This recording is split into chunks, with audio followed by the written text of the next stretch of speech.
राहुल गांधी को उनके घर से निकलवाकर मोदी सरकार से एक बहुत बड़ी भूल हो गई है दोस्तों। आपके सामने दोस्तों ये तस्वीर, ये वो आखिरी दिन जब राहुल गांधी को अपना घर खाली करना पड़ा और उन्होंने चाबियां जो हैं वहां मौजूद अधिकारी को दी। मगर आप जानते हैं जहां राहुल गांधी को इस तरह से अपना घर खाली करना पड़ा, उसके अगले ही दिन यानी रविवार को आपके स्क्रीन पर, पूरे स्क्रीन पर देखिए, यह है जलवा कर्नाटक के अंदर राहुल गांधी के रोड शो का।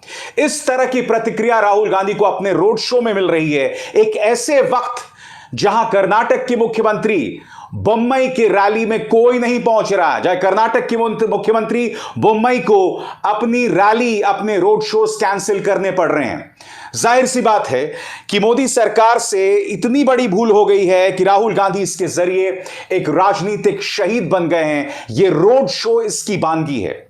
और मैं आपको एक और चीज बताता हूं, राहुल गांधी बहुत ही चतुराई से कर्नाटक के प्रतीकों का इस्तेमाल कर रहे हैं प्रधानमंत्री नरेंद्र मोदी पर सीधा हमला बोलने के लिए। मसलन किस तरह से उन्होंने कर्नाटक के सबसे बड़े विचारक, सबसे बड़े आदर्श गुरु बासवानंद का इस्तेमाल किया है, वो भी अडानी के मुद्दे पर प्रधानमंत्री नरेंद्र मोदी पर हमला बोलने के लिए। किस तरह से, आइए सुनते हैं दोस्तों। बसवना जी ने ये नहीं कहा था कि अरबपतियों की मदद करो। बसवना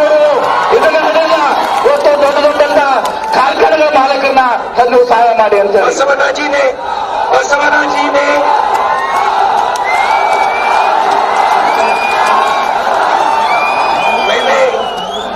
मैंने बसवना जी की सोच पढ़ी है। उन्होंने कहीं नहीं लिखा कि देश के धन को अदानी जी को दिलवा दो। पार्लियामेंट हाउस में मैंने भाषण किया। मैंने प्रधानमंत्री से पूछा, आपका अदानी जी से रिश्ता क्या है? देश का पूरा धन अदानी जी को दिया जा रहा है, पोर्ट्स दिए जा रहे हैं, एयरपोर्ट दिए जा रहे हैं। आपका रिश्ता क्या है? LIC का पैसा अदानी जी को दिया जा रहा है, क्यों दिया जा रहा है? दोस्तों, बात यहां नहीं रुकती है। अडानी का इस्तेमाल कर रहे हैं वो प्रधानमंत्री नरेंद्र मोदी से यह भी सवाल पूछ रहे हैं कि आखिर आपके पास इतना पैसा कहां से आता है सरकारों को खरीदने का। और जाहिर सी बात है दोस्तों, वो इशारा कर रहे हैं महाराष्ट्र की सरकार की तरफ, वो इशारा कर रहे हैं मध्य प्रदेश की तरफ, वो इशारा कर्नाटक की तरफ कर रहे हैं जहां कांग्रेस की साझा सरकार को गिरा दिया गया था। जब आपको याद होगा, बाकायदा ऑडियो सामने आए थे जहां पूर्व मुख्यमंत्री येदियुरप्पा कर्नाटक JDS के विधायकों से बात कर रहे थे कि आप हमारी पार्टी में आ जाइए, इतने पैसे मिलेंगे, उतने पैसे मिलेंगे। उन सवालात का कभी भी जवाब नहीं दिया गया दोस्तों।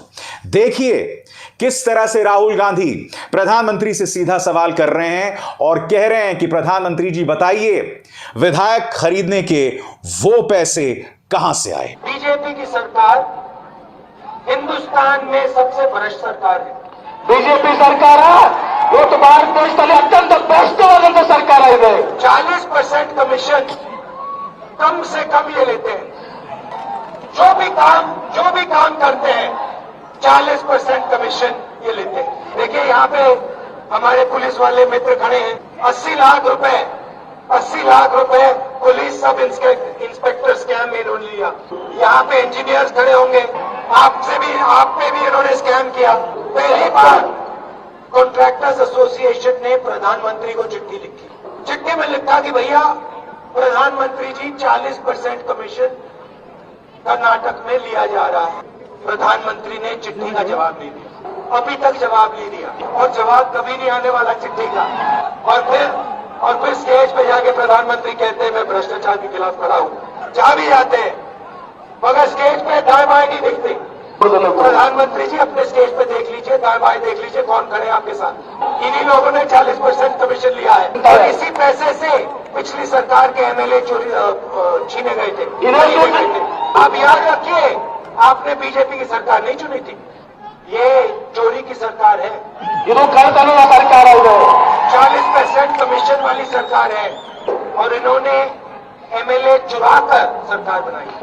प्रधानमंत्री जी जरा कर्नाटक को बताइए, ये जो MLA खरीदे गए, इनको खरीदने का पैसा कहां से आया? गोवा में खरीदे गए,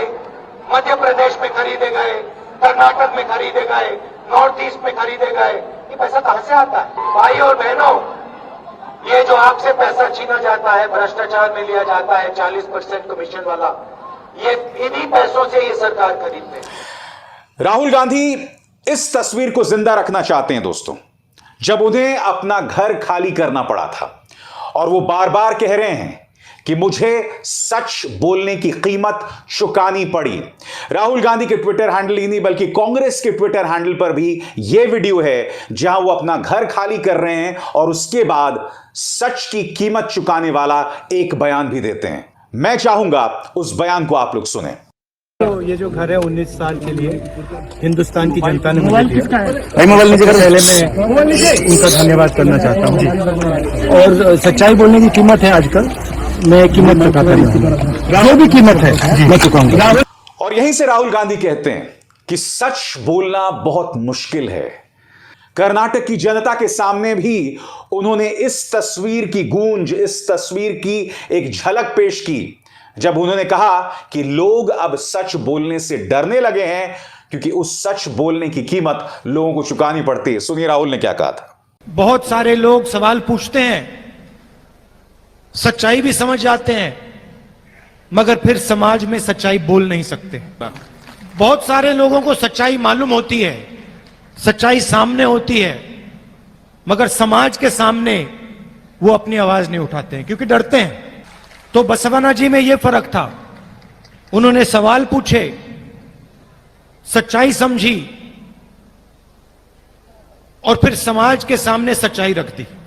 मगर दूसरी तरफ भारतीय जनता पार्टी को लगातार मुश्किलों का सामना करना पड़ रहा है। दोस्तों मैं आपको दिखलाना चाहूंगा, न्यूज 18 की एक खबर है। इस खबर के मुताबिक मुख्यमंत्री बसवराज बोम्मई को अपने रोड शो को कैंसिल करना पड़ा। क्यों? क्योंकि जब वो रोड शो करने गए थे तो वहां 50 लोग भी मौजूद नहीं थे। इसका अर्थ क्या हुआ दोस्तों? इसका अर्थ यह हुआ कि स्थानीय फैक्टर पूरी तरह से नाकाम हो गया है भारतीय जनता पार्टी का, पूरी तरह से। अब उनके पास सिर्फ 2 या 3 रास्ते हैं। पहला रास्ता कांग्रेस के खिलाफ दुष्प्रचार, झूठा प्रचार, किस तरह से, कुछ देर बाद मैं बताऊंगा। दूसरा, सांप्रदायिक तौर पर ध्रुवीकरण करना। जी हां, और उसकी भी खबरें कर्नाटक के अलग अलग हिस्सों से आने लगी हैं। हिंदुओं और मुसलमानों में तनाव पैदा करने की कोशिशें, वो खबरें भी आने लग गई हैं। और तीसरा और बड़ा फैक्टर, प्रधानमंत्री नरेंद्र मोदी का राजनीतिक करिश्मा। आज मैं अपने दर्शकों से जानना चाहता हूं कि क्या कर्नाटक के अंदर प्रधानमंत्री नरेंद्र मोदी की छवि काम आएगी भारतीय जनता पार्टी के? क्योंकि मैं आपको याद दिलाना चाहूंगा दोस्तों, कुछ दिनों पहले कुछ ऐसी तस्वीरें, कुछ ऐसे वीडियोस आए थे जिसमें खुद भारतीय जनता पार्टी के कार्यकर्ता प्रधानमंत्री नरेंद्र मोदी की तस्वीर हटा रहे थे। उन वीडियोस की पुष्टि होनी चाहिए, क्योंकि हो क्या रहा है, भारतीय जनता पार्टी खेमे में कई जगह पर बगावत की तस्वीरें आ रही हैं जिसमें लोग खुद प्रधानमंत्री नरेंद्र मोदी से नाराज हैं। अब मैं आपको एक और तस्वीर दिखाना चाहता हूं। एक वीडियो दिखाऊंगा मैं आपको कि एक आम इंसान मुख्यमंत्री बोम्मई से सवाल करने पहुंचा, मगर उसके सवालों का जवाब नहीं दिया गया। वो सिर्फ एक सामान्य सवाल कर रहा था दोस्तों, महंगाई के मुद्दे पर। उस सवाल का जवाब नहीं दिया गया, बल्कि उसे धक्के मार के बाहर कर दिया गया। मैं चाहूंगा आप इसे देखें।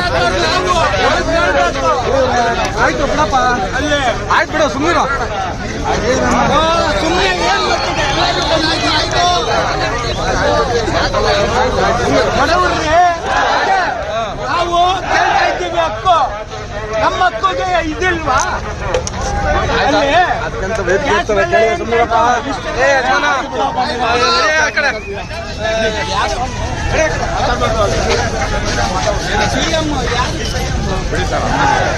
एक तरफ दोस्तों भारतीय जनता पार्टी के लिए इन सवालों का जवाब देना बहुत मुश्किल हो रहा है, मगर दूसरी तरफ भारतीय जनता पार्टी बुरी तरह से दुष्प्रचार कर रही है। आपके स्क्रीन पर भारतीय जनता पार्टी के प्रचार तंत्र का मुखिया अमित मालवीय, वो अमित मालवीय दोस्तों जो बार बार कई मुद्दों पर झूठ बोलता पकड़ा गया है। अब इस ट्वीट में देखिए दोस्तों, यहां वो एक वीडियो को पेश कर रहा है। यह वही वीडियो है जब राहुल गांधी ने अपना घर खाली किया था। इस वीडियो में राहुल गांधी जो हैं अपने स्टाफ से हाथ मिला रहे हैं, यानी कि उनके घर में काम करने वाले लोगों से। अब यहां पर अमित मालवीय यह कह रहा है कि हाथ मिलाने के बाद राहुल गांधी अपना हाथ जो है वो अपने पैंट से पोंछते हैं। ऐसी कोई तस्वीर नहीं दिखाई देती, मगर यह वो शख्स है जो कई बार झूठ बोलते पकड़ा गया है। यह वो शख्स है, याद कीजिएगा दोस्तों, हाथरस की गुड़िया का वीडियो इसने सार्वजनिक किया था। जबकि मैं आपको याद दिलाना चाहूंगा कि पुलिस ने जो धाराएं उस वक्त लगाई थीं, उन धाराओं के चलते उस लड़की की पहचान को जाहिर नहीं किया जा सकता था, मगर यह व्यक्ति कर रहा था। कई बार अमित मालवीय इसी तरह से झूठ बोलता पकड़ा गया है, खास तौर से राहुल गांधी के बारे में, और फिर यह दुष्प्रचार कर रहा है। बात यहां नहीं रुकती दोस्तों। केंद्र में मंत्री राजीव चंद्रशेखर, उसका बयान देखिए। केंद्र में मंत्री राजीव चंद्रशेखर क्या कहते हैं? राहुल गांधी आलसी किस्म की राजनीति का प्रतिनिधित्व करते हैं, वो सिर्फ वादे करते हैं। राजीव चंद्रशेखर, जिनकी पृष्ठभूमि कर्नाटक से है, मैं उनसे कुछ सवाल पूछना चाहूंगा। सबसे पहली बात, क्या कर्नाटक में कांग्रेस की सरकार है? नहीं है। क्या केंद्र में कांग्रेस की सरकार है? बिल्कुल नहीं है। ऐसे में वादों की बात करना, उन वादों पर तामील ना करना, इसका आरोप कांग्रेस पर कैसे लगाया जा सकता है? और क्या राजीव चंद्रशेखर बताने का कष्ट करेंगे कि कर्नाटक सरकार ने कौन से वादे पूरे किए थे? क्योंकि कर्नाटक सरकार पर तो 40% कमीशन की सरकार का आरोप लग रहा है। और बात यहां नहीं रुकती है। आज वहां की जनता का एक बहुत बड़ा तबका इस बात को लेकर नाराज है कि वहां पर जब लोग अपील कर रहे थे प्रधानमंत्री से भ्रष्टाचार को लेकर, उनकी आवाज को पूरी तरह से अनसुना कर दिया गया। जैसा कि कुछ देर पहले राहुल गांधी ने भी अपने भाषण में कहा था। और मैं आपको बतलाना चाहूंगा दोस्तों, राहुल गांधी प्रधानमंत्री नरेंद्र मोदी की कमजोर नब्ज पर वार कर रहे हैं। कहीं ना कहीं बीजेपी को भी यह बात समझ आ गई है कि कर्नाटक के अंदर धार्मिक तौर पर ध्रुवीकरण नहीं चलेगा, यानी हिंदू मुस्लिम की राजनीति नहीं चलेगी, क्योंकि यहां पर जातीय फैक्टर्स जो हैं, जातीय समीकरण बहुत हावी हैं। इसीलिए राहुल गांधी ने कर्नाटक में भी जातीय जनगणना का मुद्दा उठाया। वो क्या कहते हैं दोस्तों आपके स्क्रीन पर? हमने जनगणना में जातियों का डेटा शामिल किया था। मोदी जी, आप उस डेटा को पब्लिक कर दीजिए। मोदी जी ये डेटा सार्वजनिक क्यों नहीं कर रहे हैं? क्योंकि वे ओबीसी को हिंदुस्तान का धन नहीं बांटना चाहते। अगर आप ये काम नहीं करेंगे तो पहले हम दबाव डालेंगे और फिर हम खुद करेंगे। कर्नाटक के अंदर राहुल गांधी ये बात कह रहे हैं जो जाहिर सी बात है प्रधानमंत्री नरेंद्र मोदी की गले की फांस बन गई है। तो एक तरह से कहा जा सकता है दोस्तों, फिर वो वीडियो देखिए जब राहुल गांधी अपना घर खाली कर रहे थे। ये वो लम्हा था जब उनके साथ उनकी बहन प्रियंका गांधी वाड्रा थी, उनकी मां सोनिया गांधी भी इस लम्हे में थी दोस्तों। और इन तीनों की तस्वीर कहीं ना कहीं इस लम्हे को बहुत पावरफुल बना रही थी, बहुत असरदार बना रही थी। क्योंकि देखिए, मोदी सरकार ने राहुल गांधी का यह हश्र तो कर दिया, उन्हें यहां तक तो ला दिया, मगर इसके बाद उन्हें यह भी समझना पड़ेगा कि यह तस्वीर अब कर्नाटक के चुनावों में कम से कम उन्हें राजनीतिक शहीद का दर्जा दे रही है। ये तमाम फैक्टर्स उनके लिए बहुत मुश्किल होने वाले हैं दोस्तों। ऊपर से भारतीय जनता पार्टी का कोई पैंतरा काम नहीं आ रहा है, धार्मिक ध्रुवीकरण का पैंतरा काम नहीं आ रहा। मैं आपको याद दिलाना चाहूंगा, इंडिया टुडे में उनके एक पत्रकार मुख्यमंत्री बम्मई का इंटरव्यू कर रहे थे और उनसे सवाल पूछ रहे थे हिजाब के ऊपर।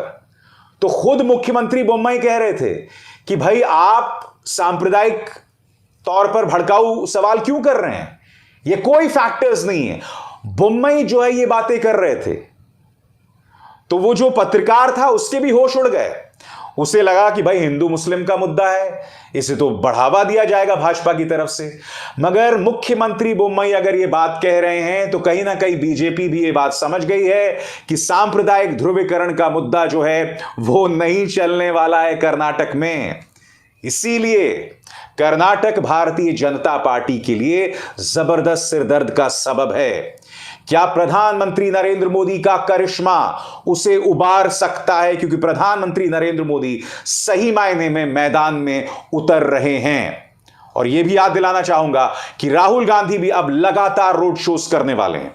जी हां, सोमवार को भी उनके रोड शोज होते रहे।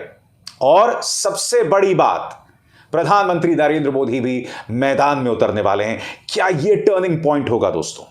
क्या यह पूरे राजनीतिक घटनाक्रम में एक मोड़ ला सकता है, या भारतीय जनता पार्टी कर्नाटक की राजनीतिक रसातल में और नीचे घुसती चली जाती है?